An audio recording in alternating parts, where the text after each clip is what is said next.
আমার মনে হয় বর্তমানে যে পদ্ধতিতে কবুতর পালন করছি এটাই সবচেয়ে বেটার। কারণ এটাকে বলা হয় আবদ্ধ অবস্থায় ছেড়ে কবুতর পালন। যেমন ধরেন এই যে চারপাশে আবদ্ধ নেট দিয়ে আবদ্ধ করা, এর ভিতরে কবুতর ছাড়া থাকবে। এটা বেটার কেন আমি বলতেছি, কারণ কবুতরটা উল্টে গেছে। এটা হচ্ছে আক্রান্ত কবুতর, উল্টে গেছে, ঠিক করে দিই।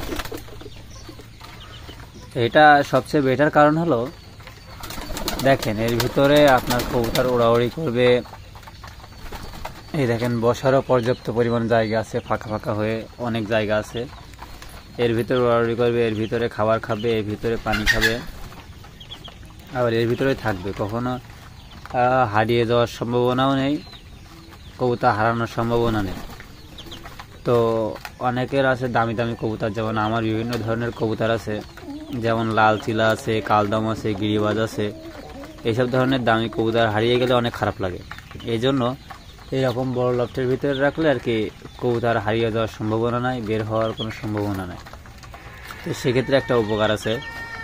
আর এখানে একটু খাবার দাবার, পানির খোঁজখবর আপনাকে রাখতে হবে, খাঁচায় পালন করলে যেমন রাখতে হয়।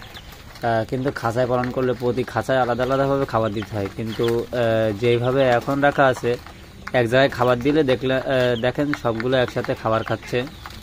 এই খোপে যে বাসা করছে, আমার ইচ্ছা আছে এইখানে এবার ঝুড়ি পদ্ধতিতে কবুতর পালন করব। খোপে আর বেশি দিন কবুতর পালন করব না, ঝুড়ি পদ্ধতিতে কবুতর পালন করব। তো কবুতর রিলেটেড অনেকদিন ভিডিও ইউটিউবে দেওয়া হয় নাই, ইদানিং আবার দিতেছি। সবাই সাপোর্ট করবেন, সবাই ভালো থাকবেন, সবাই সাথেই থাকবেন, সবাই সাবস্ক্রাইব করে দেবেন আমার চ্যানেলটি। সবাই ভালো থাকবেন, সুস্থ থাকবেন, আল্লাহ হাফেজ।